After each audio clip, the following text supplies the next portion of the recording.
Alamin wassalatu wassalamu ala asyrafil anbiya'i wal mursalin wa ala alihi wa sahbihi ajma'in. Alhamdulillah, insyaAllah hari ini kita sambung pengajian kita menggunakan kitab Ensiklopedia Fiqh Wanita Muslimah, Fiqh Wanita Muslimah. Ini kita tunjukkan kepada sahabat kita yang kadang-kadang di live dia nak tahu kitab apa. InsyaAllah kita masih di bawah tajuk hak-hak seorang isteri. Maksudnya apakah hak yang kita boleh tuntut daripada suami kita? Apakah hak yang wajib suami bagi kepada seorang isteri? Kita selalu dengar ceramah banyak ditekankan tentang kewajipan isteri, perasan tak? Kebanyakannya apa kewajipan isteri, apa yang isteri perlu buat, isteri kena itu, isteri kena ni. Tapi sebenarnya kita tahu agama ini satu agama yang sangat adil, menjaga kebajikan kedua-dua belah pihak dan semua pihak. Baiklah, kita masuk kepada yang ke C. Hari itu menjalin hubungan baik dengan isteri. Kemudian yang ke B, bersikap ramah, bercanda, bergurau senda. Itu di antara hak. Maksudnya suami ni di antara kewajipan dia adalah bergurau senda dengan isteri, bercanda, berborak-borak. Sekiranya dia tidak menunaikan hak tersebut, boleh ganggu emosi kita, betul kan? Betul. Luahan perasaan ni kan. Wahai para lelaki sekalian. Sebab kat sini tak ada lelaki ni. Live ni mungkin adalah pihak lelaki yang akan dengar ni. Sekiranya emosi seorang isteri itu tidak stabil ataupun tidak harmoni lah, terganggu lah, kita muhasabah. Sepatutnya seorang suami muhasabah. Bukan hanya salahkan isteri tu. Awak ni emosi sangat.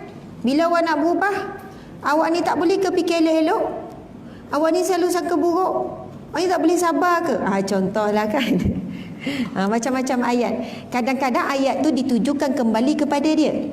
Mungkin isteri ni terlalu penat. Betul kan? Isteri ni tak ada kawan. Dia berkawan dengan mesin basuh, dengan penyapu, dengan pinggan mangkuk yang tak boleh bercakap. Suami keluar bekerja, jumpa kawan, boleh borak. Isteri ni nak perhatian suami je. Balik-balik suami buat muka penat, buat muka ketat, pegang telefon.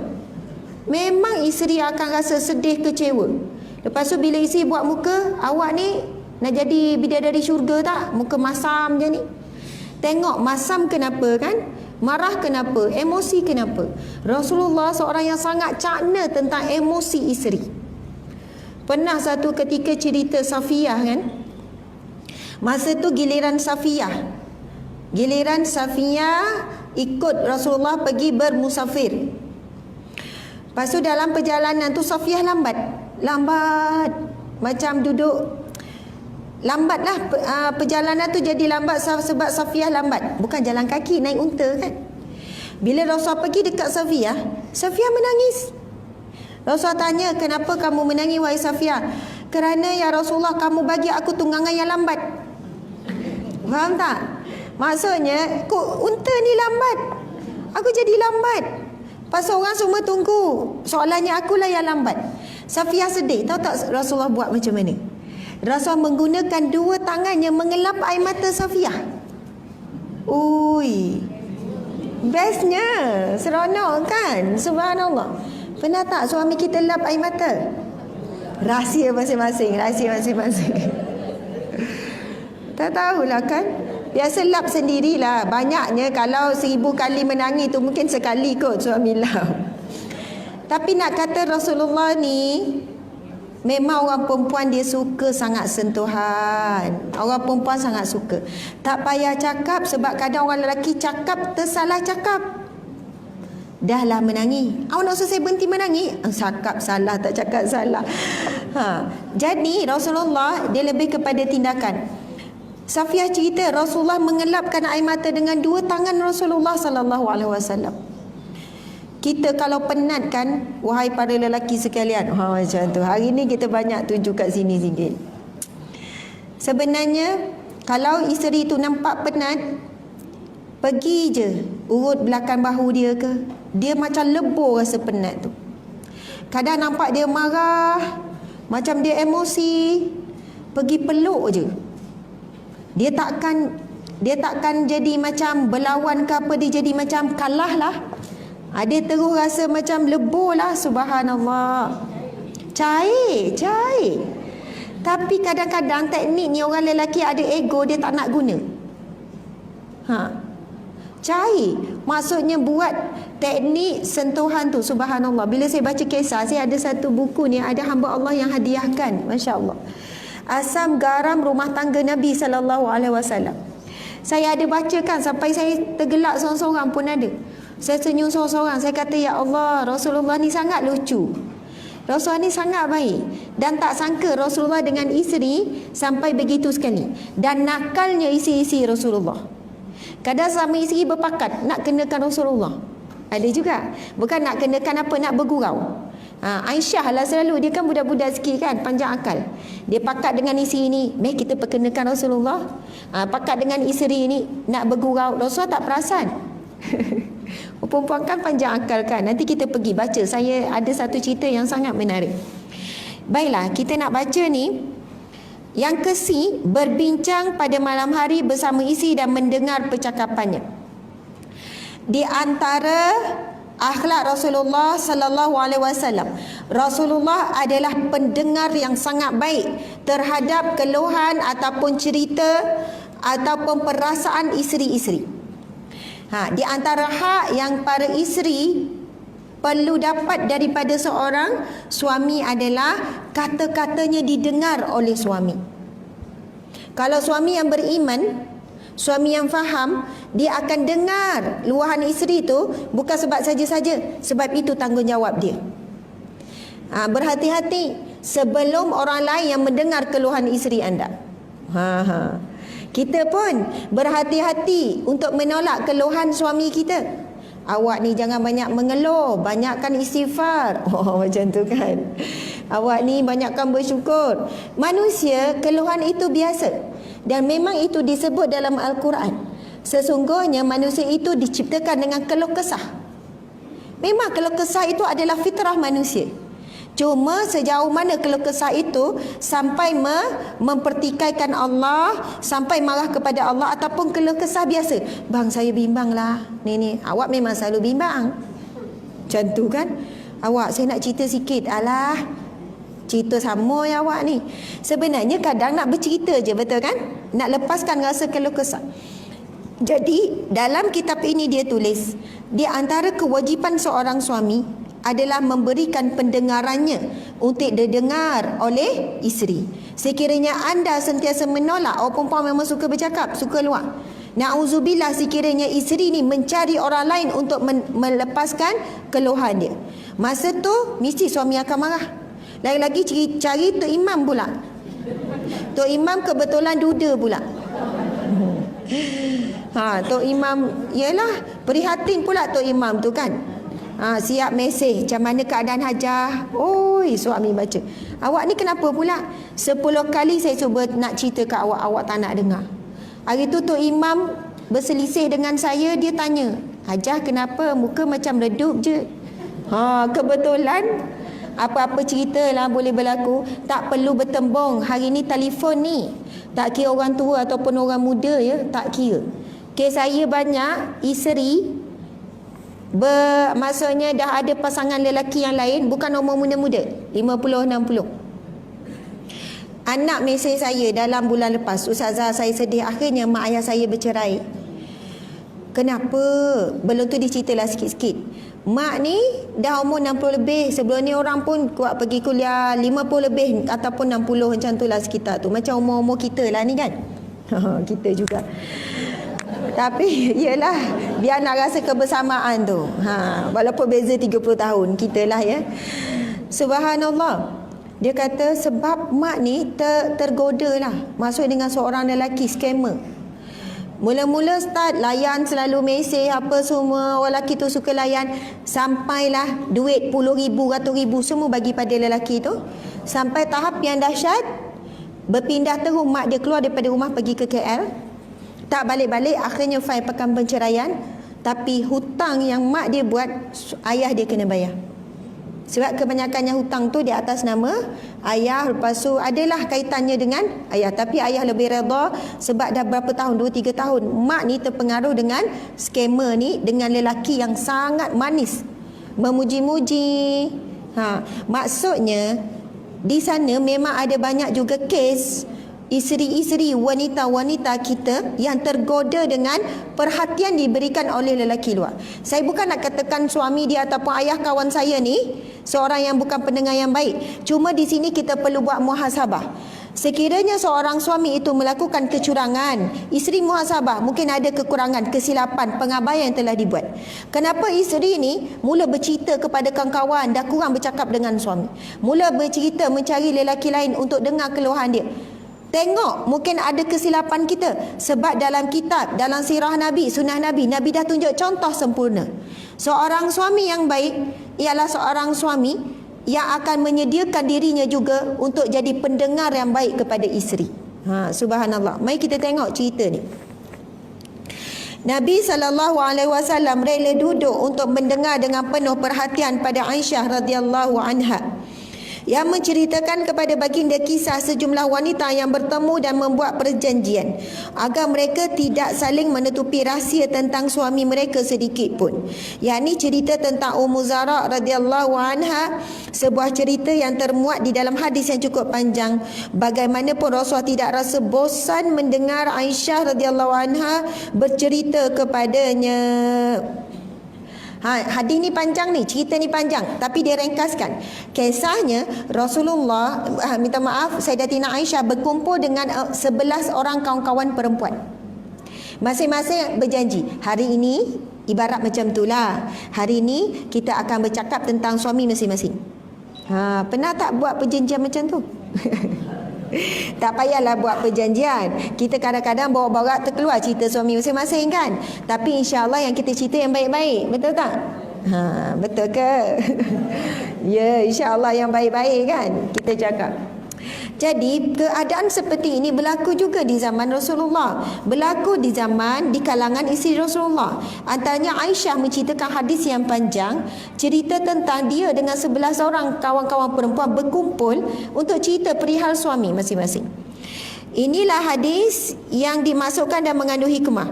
Aisyah radhiyallahu anha bercerita, 11 orang wanita bertemu, lalu masing-masing bersepakat dan berjanji tidak akan tutup rahsia mereka. Maksudnya tak adalah yang teruk-teruk ni, berjanji nak bercerita lah ceritanya. Wanita pertama berkata, suamiku bagaikan unta yang kurus di atas puncak gunung, tidak mudah didaki dan tidak gemuk hingga mudah dipindahkan. Memang tak faham, baca je lah. Maksudnya ni macam dia buat perumpamaan, gambaran tentang suami Kalau kita zaman sekarang, tak adalah kita cakap suamiku seperti unta, sebab kita memang tak ada unta.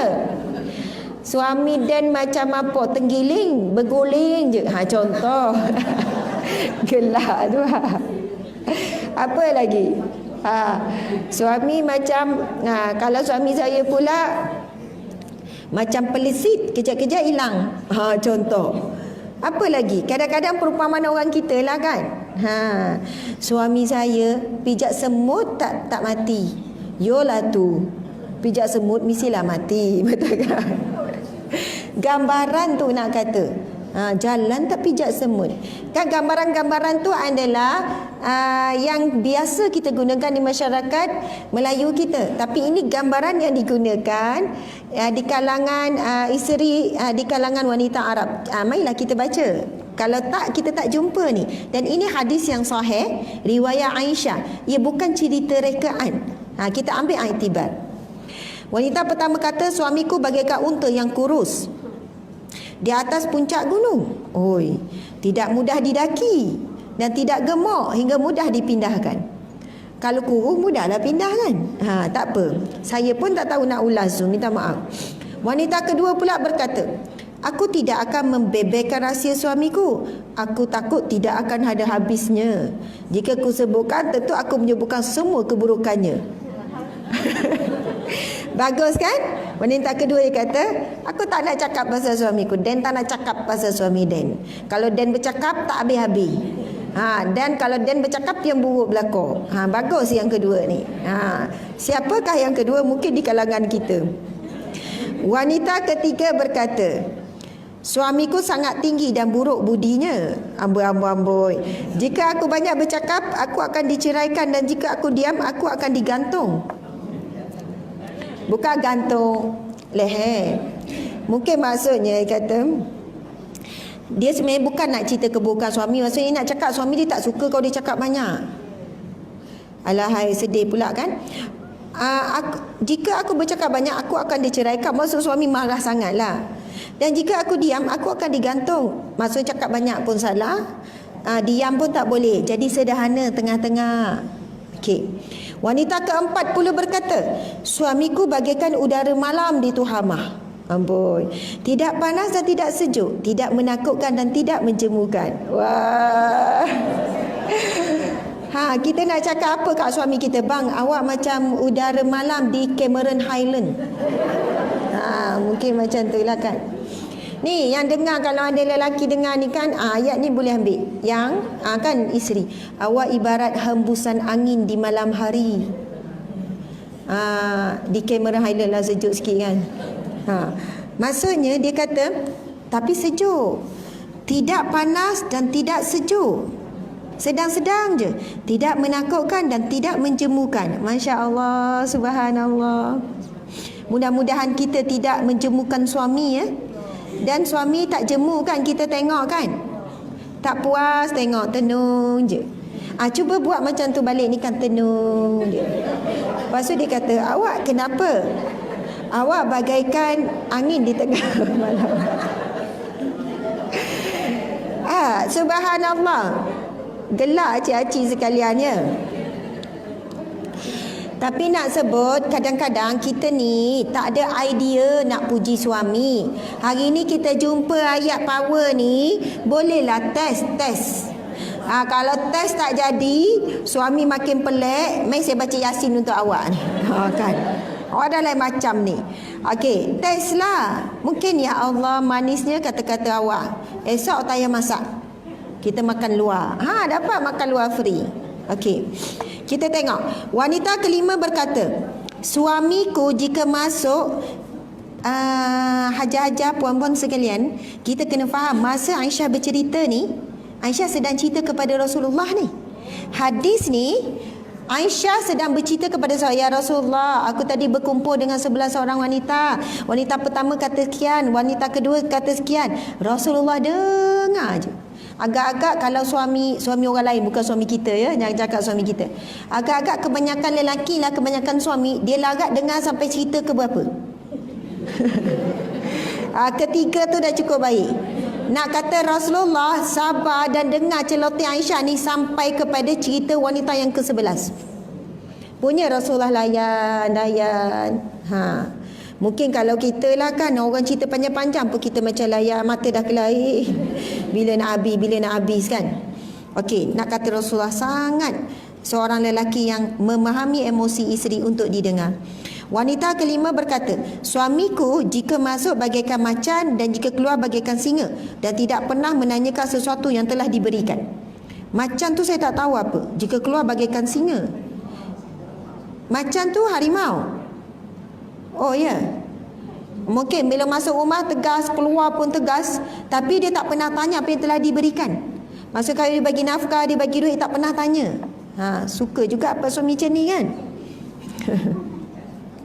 Wanita ke-6 berkata, suamiku jika makan rakus dan apabila minum dihabiskan.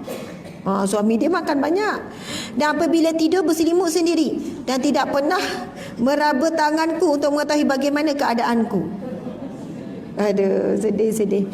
Meraba tanganku.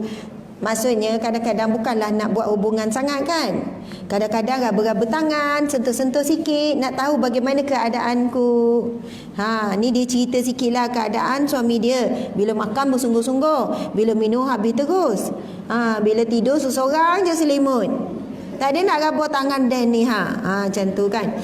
Okey, saya teringat pula dalam kitab ni pun cerita Rasulullah kan. Ada satu ketika Aisyah cerita ketika itu aku berada di dalam satu selimut bersama Rasulullah. Bukan waktu malam, waktu siang rehat-rehat macam tu kan. Rehat-rehat pun dalam satu selimut. Romantik kan? Ha. Okey. Nak buat pelik juga tu kan. Ha. Okey, baiklah. Masa tu tiba-tiba datang Sayyidatina Fatimah, anak dia Rasulullah. Ya Rasulullah, aku diutuskan oleh semua isteri-isteri kamu. Diutuskan oleh isteri-isteri Rasulullah yang lain. Sebab mereka tak puas hati dengan Rasulullah, sebab mereka kata Rasul lebihkan Aisyah. Banyak keadaan, banyak cerita dalam keadaan macam tu. Lalu Rasulullah pun kata, wahai Fatimah, adakah kamu suka apa yang ayah suka? Sudah tentu ya Rasulullah. Maka sukakanlah Aisyah. Rasul kata gitu. Maksudnya tolong suka Aisyah, sebab aku suka Aisyah, sayang Aisyah. Okey. Lepas tu Fatimah pun balik. Fatimah jumpa balik isi-isi Nabi yang lain sedang berkumpul ni kan. Rasul dah tahu, tapi cara Rasul sangat bijak. Lepas tu masing-masing isteri pun kata, wahai Fatimah, pergilah sekali lagi, katakan kepada Rasulullah begini-begini. Fatimah kata, demi Allah aku takkan lagi jadi utusan kamu semua. Maksudnya kadang-kadang kita pun macam tu kan. Guna anak nak nyampaikan mesej pada mak, pada bapa. Cakap ke ayah tu. Kan. Kalau pasal ni tinggal cerita lain pula. Banyak cerita. Hari ni cerita, hari cerita sedunia. Okey. Bab guna orang tengah anak berhati-hati. Ada satu, saya tak tahu kisah benar ataupun, tapi saya dengar daripada penceramah. Contoh kan, orang muda sekarang bergaduh, dia guna anak kecil. Mak tengah masak kat dapur. Kan, mak masak kat dapur. Budak pun datang. Anak tu mungkin 3 tahun ke 4 tahun ke kan, pelat lagi. Mak, ayah nak kopi. Utusan anak kecil, betul kan? Mak, ayah nak kopi. Mak pun kata, yelah nanti mak buat. Cakap kat ayah, mak nak masak ni. Mak nak serai. Budak tu pelat. Ayah, mak nak cerai. Nampak tak? Bahaya sebenarnya bila guna orang tengah boleh jadi salah faham. Itu cerita ringkas lah. Bapa ni pun rasa aku baru minta kopi, dia dah minta cerai. Boleh jadi bergaduh. Kadang tak nak bercakap suami isteri mesej. Mesej ni macam-macam. Boleh salah faham. Padahal tanya soalan, awak kat mana? Tapi suami baca tengah marah, awak kat mana? Lepas tu dia balas, kenapa? Sibuk apa? Padahal isteri tu kamai lagi, awak kat mana? Tapi tak, intonasi tak ada, betul tak? Jadi nak sebutnya, begitu juga dalam cerita kisah rumah tangga Rasulullah, biasa juga guna orang tengah. Lepas tu dihantar siapa pula? Dihantar Zainab Al-Jahshi. Sebab apa? Aisyah kata, tiba-tiba dengar suara Zainab pula bagi salam. Maksudnya lepas dah utus anak tadi, utus salah seorang isteri, yang mana para isteri Nabi tahu Aisyah kesayangan Rasulullah. Yang kedua, Zainab Al-Jahshi. Sebab bila Aisyah dengar suara Zainab datang, Aisyah kata, aku terdengar suara Zainab dan aku tahu tidak ada orang yang boleh menyaingku melainkan Zainab. Lalu Aisyah puji Zainab dalam hadis Aisyah tu. Dia seorang wanita yang sangat dermawan. Dia sangat kuat takwanya. Dia seorang yang sangat gini-gini. Banyak pujian terhadap Zainab. Nak kata jujurnya Aisyah ni, dia puji Zainab. Kemudian dia kata hanya satu saja perangai dia. Perangai buruk dia, kelemahan dia. Dia cepat marah tapi cepat reda. Bila dengar Zainab tu, tiba-tiba Zainab datang. Ya Rasulullah, ya Rasulullah, izinkan aku untuk bercakap. Rasul kata, silakan wahai Zainab.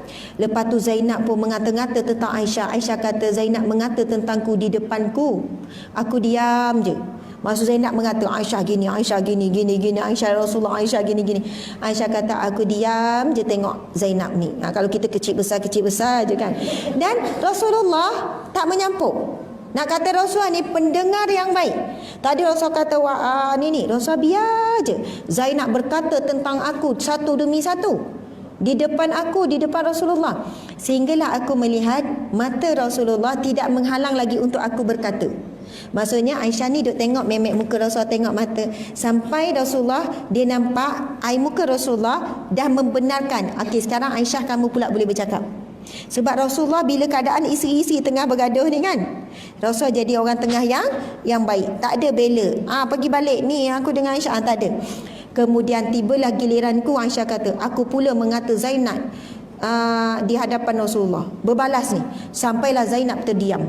Maksudnya tadi Zainab kan mengata-ngata Aisyah. Lepas tu Aisyah pula mengata Zainab. Tapi mereka sangat menjaga kata-kata lah. Bukan kata-kata yang keji. Wahai Zainab, kamu pula begini. Sampailah Rasulullah buat kesimpulan, kamu memang macam anak Abu Bakar. Kamu betul-betul anak Abu Bakar. Rasul kata. Sebab apa? Sikap Abu Bakar ni, dia diam dulu. Dia diam. Dia bukan cepat marah. Dia sabar. Dia diam, dengar. Kita mungkin kalau orang cakap pertama dah jawab dah. Dia diam. Rasul kata, Aisyah, kamu betul-betul anak Abu Bakar. Rasulullah pujilah Aisyah. Barulah pergaduhan tu tak jadi marak macam api. Dengar dulu sebelah pihak nak cakap apa. Lepas tu boleh ya saya jawab pula. Kan begitu, ada hak masing-masing untuk berkata-kata. Masya Allah. Okey, kembali semula ni.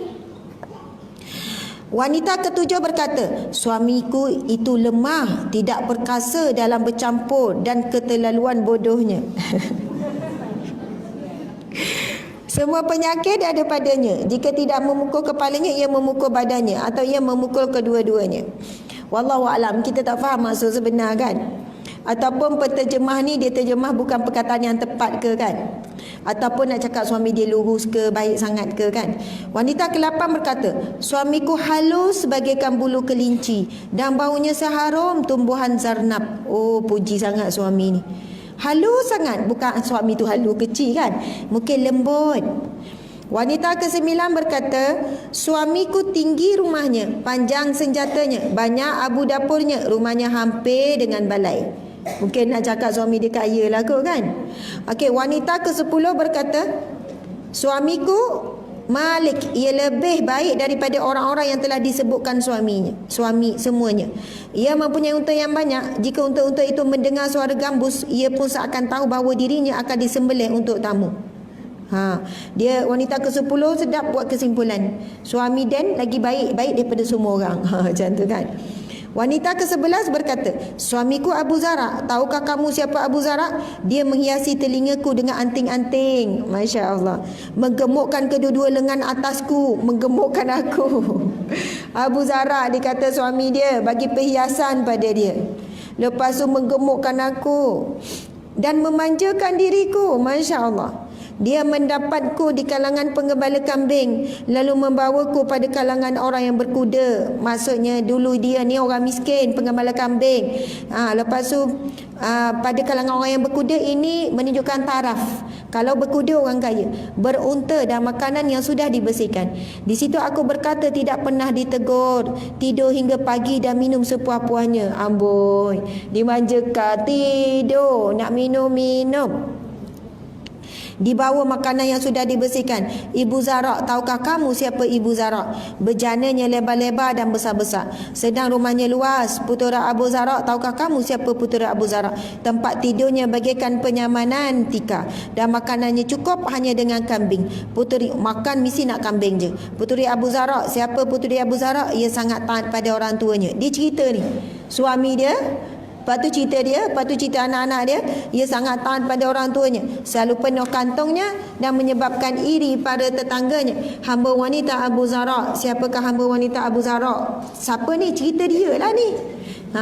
Ia tidak membuka rahsia ketika kami keluar rumah, tidak merosak atau mengkhianati hak milik kami, dan tidak mengotorkan rumah kami.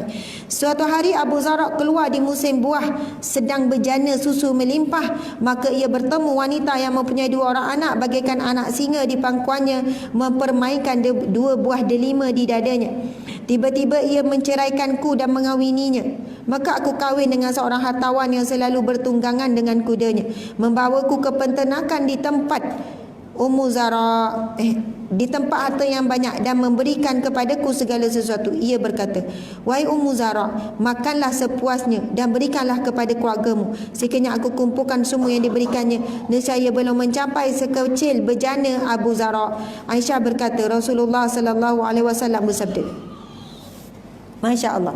Rasulullah menjawab, maksudnya dah Aisyah cerita satu-satu ni panjang lebar ni, Rasul duduk dengar.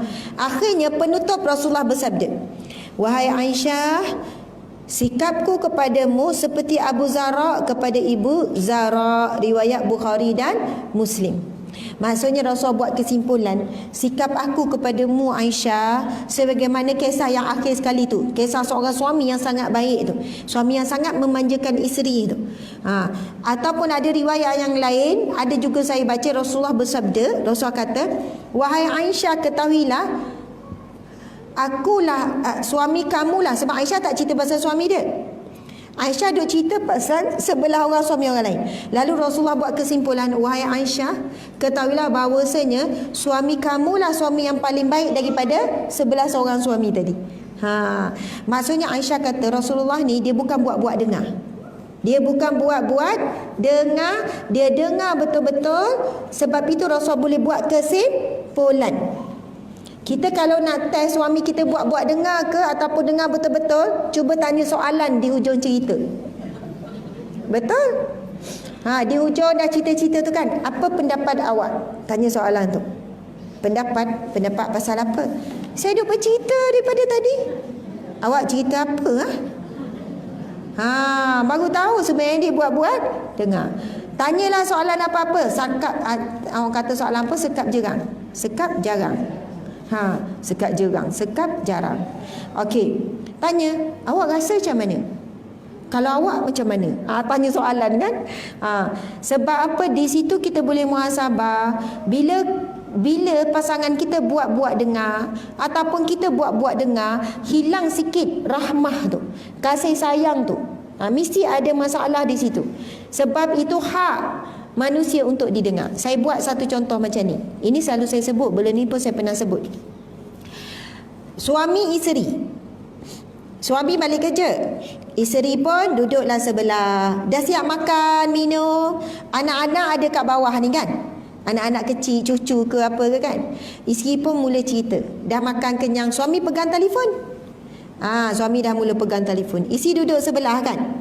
Bang, saya nak bercerita sikit ni. Masalah mak kat kampung ni bang. Gini. Orang perempuan nak cakap benda Z tu. Dia cerita pada A kan. Mak gini bang. Gini. Suami pun dah kaya dah ni sambil tengok telefon. Lepas tu tengok pula berita pelihara raya dekat Semenyih ni. Oi, menteri ni turun. Oi, ni pun turun. Okey. Tak tahu, saya pun tak tahu bila. Ikutlah apa-apa bila-bila pun. Okey. Kalau orang lelaki memang suka tu. Nak tahu menang kalah siapa je kita ni kan. Tapi kalau tengok sekarang ni siapa yang ikut ni pula. Azmin Ali berceramah. Okey, seorang-seorang. Tun Mahathir pun ada turun. Banyak. Memang jadi hangat sungguh. Leka. Agak-agak cerita kita tu didengar tak? Cerita tu lagi sedap. Ni cerita apa ni kan? Okey, contohlah kan. Kita bercerita jugalah. Cerita. Lepas tu tanya, bang, macam mana pendapat awak? Macam mana pasal hujung minggu ni? Macam mana apa pula awak ni? Yelah apa yang saya cerita tadi. Nampak kan? Sebenarnya suami tu buat-buat dengar. Mulut cakap ya. Okey. Apa yang okeynya bang? Apa awak cakap tu lah. Apa yang saya cakap? Kan? Macam tu. Contoh. Anak-anak tengok ni. Cara komunikasi ibu dan ayah. Pagi besok, mak ayah nak pergi pasar. Lepas tu pesan dekat anak sulung, duduk atas sofa, tengah tengok telefon juga.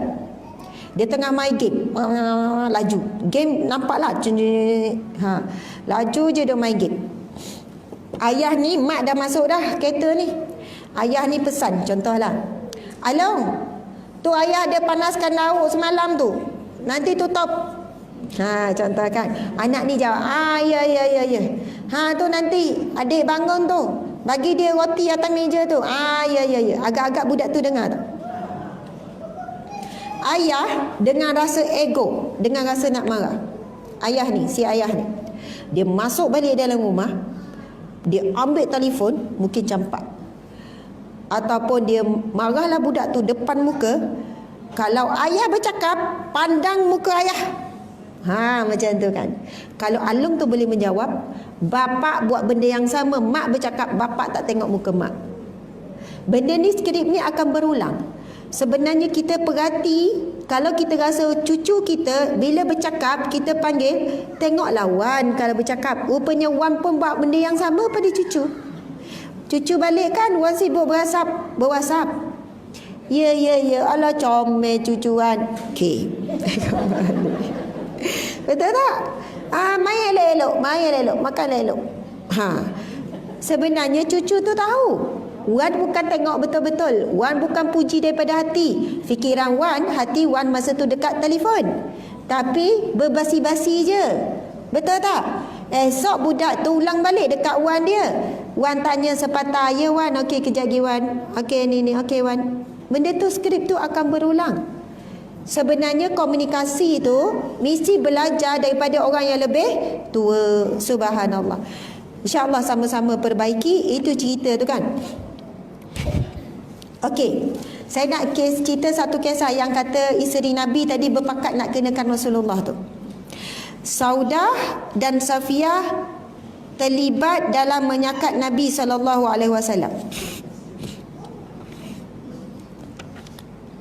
Okey, hadis Aisyah ni. Sayyidatina Aisyah bercerita, Rasulullah sangat suka makanan yang manis dan madu. Menjadi kebiasaan selepas usai solat asar. Kita sebut madu ni kan takut. Saya kadang-kadang tukar, bang jangan kata madu, sebut air manis je. Madu tu jadi amalan jugalah kan.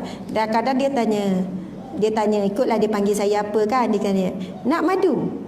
Tak nak madu. Kata lepas ni tukar madu, tukar kepada air manis. Kadang dikacaukan air madu, air ni kan. Kalau makan direct, saya sakit tekak. Ada orang tak boleh makan madu direct sebab dia panas. Kacau air kan. Ada yang boleh minum direct. Kadang kata, oh okey. Lepas tu berhati-hati, sebut air manis. Nak makan manis. Macam tu. Fahamlah tu, ganti madu. Ustazah ni anti poligami. Bukan cerita pasal anti tak anti, tu cerita lain ya. Cuma saya tahu kat sini pun ramai yang bermadu. Mungkin ada manis, ada pahit. Tapi insya-Allah dengan redha, dengan sabar, manis di akhirat insya-Allah. Okey, ada orang kenakan saya nanti tu.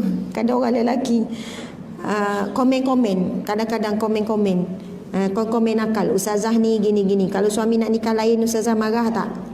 Ada camar-camar saya kan. Dia orang bergurau-gurau dekat situ. Saya tengok je. Nak balas, cancel balik. Nak balas, cancel balik. Kadang saya minta maaf orang lelaki yang mempermainkan.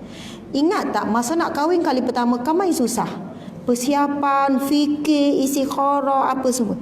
Tapi bila mempermainkan tentang isi kedua, ketiga, buat macam benda tu simple, mudah. Tak rasa berat macam nak nikah kali pertama dulu. Padahal sama je berat dia. Tanggungjawab, fikir. Masa kali pertama nak nikah, persiapan kan main lagi. Sepatutnya nak nikah kali kedua, persiapan mesti berganda. Sebab tanggungjawab berganda. Lepas tu mesti muhasabah. Sebab itu saya tengok ada isteri yang mengadu pada saya kan. Dia kata, ustazah, suami saya sangat baik. Dah 5-6 tahun dia minta untuk poligami, tapi dia tunggu saya setuju. Sampai hari ni dia tak paksa saya. Dia bawa orang yang pertama, saya kata saya tak suka. Lepas tu tak lama dia bawa pula orang kedua. Akhirnya dia kata, sekarang saya serah kepada awak. Awaklah tolong carikan. Tapi suami cakap dia keinginan untuk bernikah kali kedua. Tapi dia kata dah 5 tahun 6 tahun suami masih sabar menunggu. Maksudnya suami nak nikah bukan sebab dia nak perempuan tu, tapi keinginan dia untuk bernikah dua. Dia rasa tak cukup satu. Dia kata, ustazah, macam mana saya rasa dah berdosa pula dengan suami. Dan suami tak pernah mendesak dan suami sangat baik. Maksudnya suami ni sangat menjaga perasaan isteri.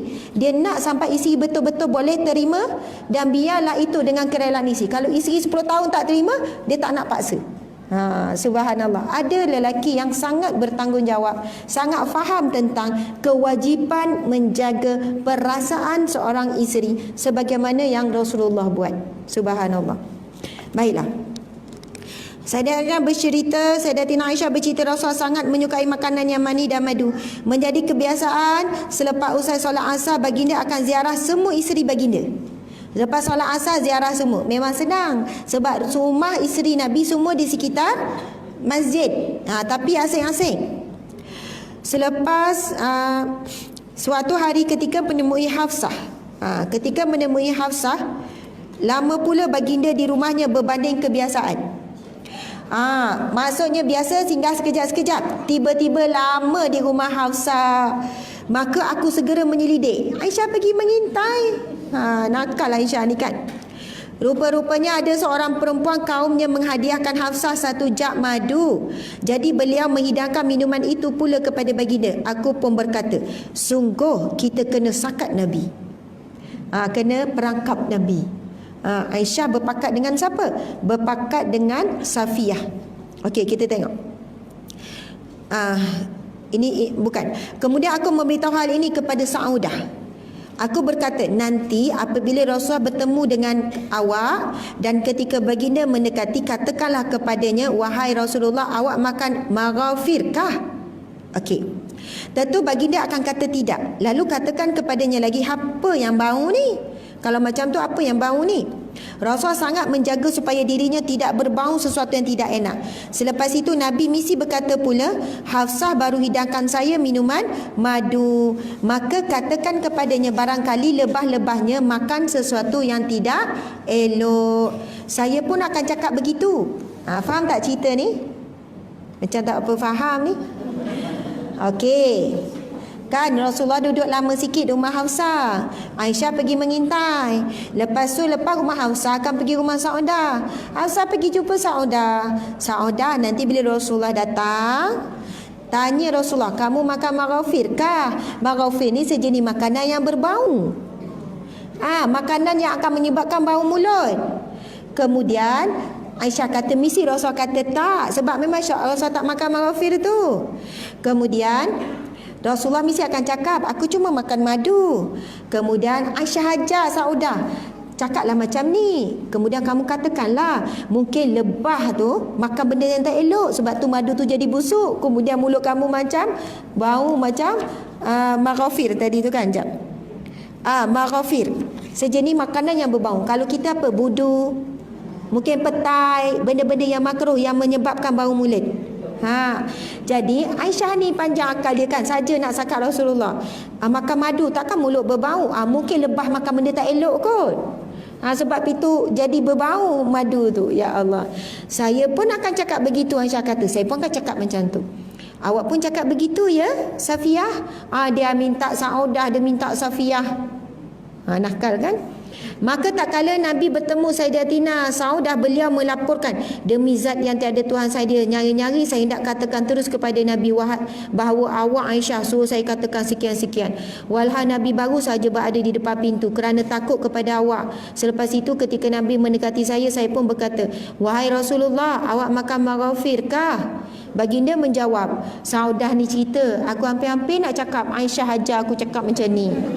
Tapi sebab takut dekat awak Aisyah, saya ikut juga. Macam tu kan, nakal kan. Isi-isi Nabi pun maksudnya sangat rapat, sangat baik. Mereka boleh berpakat-pakat. Rumah dekat. Kalau sekarang guna mesej je lah kan. Kejap begini ni ni tak pergi busy lah. Habis apa yang berbau ni? Guna skrip Aisyah aja. Hafsah baru hidangkan saya minuman madu. Barangkali lebah-lebahnya makan sesuatu yang tidak elok. Saudah ikut tu skrip Aisyah bagi. Selepas itu Nabi datang menemui saya pula. Saya pun katakan perkara yang sama. Selepas itu baginda masuk berjumpa Safiyah pula. Beliau pun kata perkara yang sama. Sebab dia minta siapa ni? Saudah dengan Safiyah. Dia 3 orang kata benda yang sama. Semua sakat Nabi. Kamu makan marafi kan? Tak. Habis tu makan apa? Minum madu rumah Hafsah. Mungkin lebah makan benda tak elok. Semua 3 skrip yang sama. Siap Nabi. Kemudian setelah sekali baginda berjumpa Hafsah, beliau bertanya, wahai Rasulullah, maukah saya? Kemudian Rasulullah dah serba salah. Rasulullah pergi jumpa Hafsah balik. Hafsah tanya, ya Rasulullah, kamu nak lagi ke air tadi tu? Kan? Datang balik ni nak minum air madu tu lagi ke? Nabi menjawab, saya tidak akan minum lagi.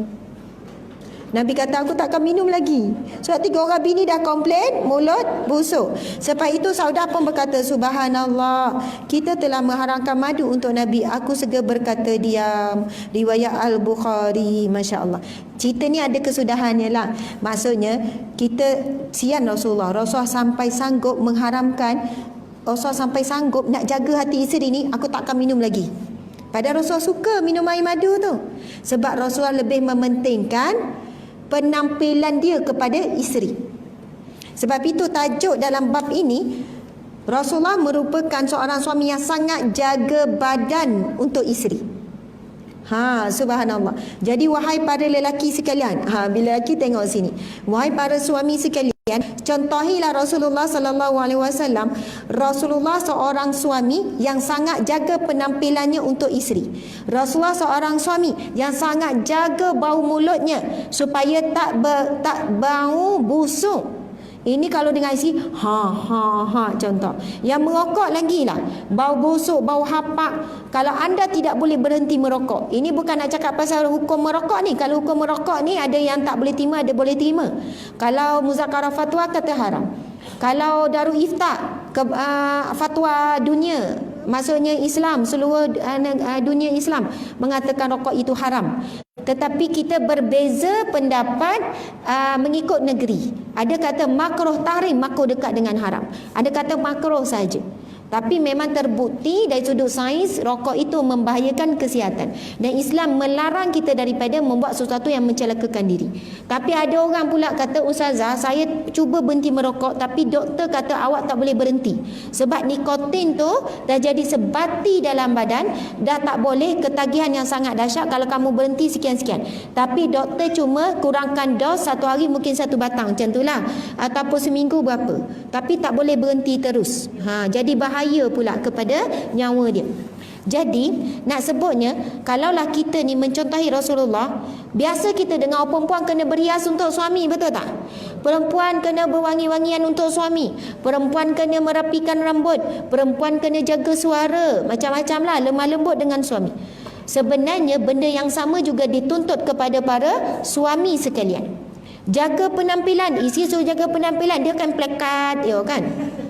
Nampak perut mengandung tak bersalin-salin. Nampak. Contoh. Pakai baju pagoda koyak-koyak. Inilah paling selesa. Beli yang baru tu tak sedap lah. Yelah, sebab tu dah lama, dah pakai 10 tahun, memanglah lembut. Tapi dah koyak tu. Dah berambu-rambu dah. Tapi dikata ni yang sedap. Jadi sama je suami isteri. Suami pun jaga penampilan. Kalau baca dia tulis ni, menjaga badan penampilan juga sunnah, khususnya buat suami. Selama ini seolah-olah ada kempen berat sebelah saja. Isi saja disuruh agar ambil cana hal ini. Suka baca buku ni. Walhal babak kali ini mengetengahkan hal sebaliknya, atau sekurang-kurangnya pihak suami juga harus cana soal ini. Rasulullah seorang yang begitu menjaga penampilannya dalam soal bau badan selebih ketara. Hatta kanak-kanak pun perasan hal ini. Sayyidina Anas berkata, Anas ni kan kanak-kanak, belum pernah aku mencium suatu aroma sekalipun atau bau minyak wangi yang lebih wangi daripada aroma atau wangi Nabi SAW. Riwayat Bukhari. Bahkan Rasulullah tidak sekali-kali bersikap dui standard. Dia tulis kat sini dui standard. Maksudnya Rasulullah tidak sekali-kali tekankan pada isteri saja. Rasulullah selalu menekankan juga kepada para lelaki. Di luar bukan main menjaga penampilan, di rumah lain pula. Sayyidatina Aisyah berkata, Rasulullah apabila hendak memasuki rumahnya, baginda akan bersugi dulu. Sebab itu setengah suami yang cakna balik daripada kerja, dia bau gigi dulu, supaya bila nak bercakap dengan isteri ni, dia tak nak bau mulut ni. Lagi-lagi bila nak tidur malam. Sebab itu sunat sebelum tidur kan. Sebab mungkin suami isteri akan berbual ataupun mengadakan hubungan-hubungan yang ringan, supaya tidak mengganggu hubungan tersebut, selesa, tidak berbau mulut. Nah, sekali lagi rasanya berlaku seakan-akan kempen berat sebelah. Biasanya kita mendengar nasihat agar isteri menyambut suami tatkala pulang ke rumah dengan berhias. Betul, namun timbal balasnya suami yang pulang juga seharusnya dalam keadaan yang bagus. Paling kurang pastikan mulut tidak berbau yang kurang enak. Sunatnya pada prinsip iaitu menjaga kebersihan mulut atau tidak menyengeti orang lain dengan bau mulut. Maka tidak semestinya gosok gigi dengan kayu sugi. Maka jika boleh gosok gigi, cecair kumur mulut pun ada. Paling tidak gula-gula angin pun tidak mengapa, asal ada kemauan, di situ ada jalan. Subhanallah, betul. Jadikan ini satu kebiasaan. Kadang-kadang suami saya dan saya percaya suami kita masing-masing, kita perlu bagi tahu apa yang kita mungkin tak selesa dengan dia. Bang, badan awak berbau sikit lah, mulut awak berbau sikit lah, contohkan. Kadang-kadang kita perlu bagi tahu sebab dia tak perasan. Kalau saya, bukan nak cakap saya bagus ke tak, saya rasa ibu-ibu pun semua, kalau perasan badan suami kita berbau, kita yang belikan. Carikan deodoran yang organik. Memang mahal sikit, saya tak nak sebut jenama apa-apa, kan kata Ustazah kempen jenama tu pula. Ada satu tu harga dia RM60, tapi tahan 3-4 bulan. Sebab takut kita guna yang tak organik. Cari yang organik yang selamat. Sebab boleh berisiko. Risiko macam-macam, tak elok guna deodoran yang sebarangan. Yang murah ada banyak, RM5, RM6, RM7 kan. Tapi fikirkan juga kesihatan. Sebab kadang penjagaan badan ni, orang lelaki kurang cakna. Kita cakna. Kita nak suami kita macam mana, betul kan? Lepas tu ada isteri tu, suami tu kata, memang dah lebih sikit masa. Adalah saya pergi rumah seorang hamba Allah ni. Lepas tu isteri ni macam kelang kabut. Dia kata minta maaf baru gunting rambut suami. Lepas tu sebab dia pun orang tak jauh dengan saya kata bagusnya. Dia kata sepanjang kahwin suami ni cakap, dah daripada awal kahwin sampai sekarang yang gunting rambut, rapikan rambut isteri saya lah. Tak pernah, dia kata selepas kahwin tak pernah pergi kedai gunting rambut. Isteri ni belajar guna mesin, guna ni. Maksudnya sebab itu suami dia kemas selalu. Sebab dia kata memang saya suka tengok suami saya kemas. Ni misai dah panjang, kan itu sunnah. Misai dibersihkan, janggut dirapikan. Subhanallah. Jadi kalau kita rasa mulut suami tu berbau lebih, bang ni saya beli Listerine. Sebut je nama pula kan. Apa-apalah. Kenapa awak beli ni? Awak guna je lah kalau rasa selesa. Tak selesa kita beli yang lain. Nak cakap direct mulut berbau, takut suami kecil hati. Kita ni kan bila bercakap tahan je nafas. Macam tak bernyawa. Sebab mulut tu berbau. Orang yang mulut berbau, badan berbau, dia tak perasan. Sebab dia dah terbiasa dengan bau tu. Kita lah yang bantu merapikan, menjaga penampilan suami. Subhanallah, Alhamdulillah. Mudah-mudahan bersama-sama. Suami yang nak isteri dia cantik, saya bawa awak pergi salon, buat urutan muka awak ketat je. Suami bertanggungjawab, betul tak? Ambil 100 ni, awak belilah apa-apa perapi tu, rambut tu bagi terurai sikit. Shampoo kalau yang berkualiti organik harga RM60 sebotol, ada 100 lebih. Ada shampoo daripada jenama apa-apa macam-macam. Kalau shampoo yang murah tu, bukan saya nak remehkan, RM10, yelah yang murah-murah di pasaran tu kadang menyebabkan rambut kita keras, kering, cepat beruban. Tapi ada pula shampoo organik bagus daripada campuran-campuran yang sangat bagus, minyak zaitun apa semua, harga 100 lebih. Suami yang nak isteri berpenampilan menarik, dia akan belanja, dia akan keluarkan, bukannya tahu komplain saja. Awak ni gini, duit tak bagi, betul kan? Isteri pun sama. Suami tak reti cari alat penampilan diri, kita bantu. Subhanallah. Apa yang kita buat itu bukan sia-sia. Ia merupakan sunnah Nabi SAW. Merapikan diri, mencantikkan diri, mewangikan diri untuk pasangan merupakan salah satu ibadah yang akan diberi pahala oleh Allah Subhanahu Wa Taala. Tetapi merapikan diri, mencantikkan diri, mewangikan diri untuk selain daripada pasangan, ia merupakan satu dosa, haram hukum dia. Subhanallah. Terima kasih kepada semua. Saya mohon maaf salah dan silap. Hari ini kita tak sempatlah baca kitab ni, tak apa ya. Tak baca buku kecil kita ni, tapi insya-Allah kita dapat pengajaran daripada kisah-kisah yang kita bincangkan pada hari ini. Semoga Allah memberkati. Kita tangguhkan dengan tasbih kafarah dan surah Wal-Asr. Bismillahirrahmanirrahim. Subhanakallahumma wa bihamdika asyhadu an la ilaha illa anta astaghfiruka wa atubu ilaih. Bismillahirrahmanirrahim. Wal-Asr. Innal insana lafi khusr illa allazina amanu wa amilus salihat wa tawasaw bil haqqi wa tawasaw bis sabr. Sadaqallahul azim. Wabillahi taufiq wal hidayah. Assalamualaikum warahmatullahi wabarakatuh.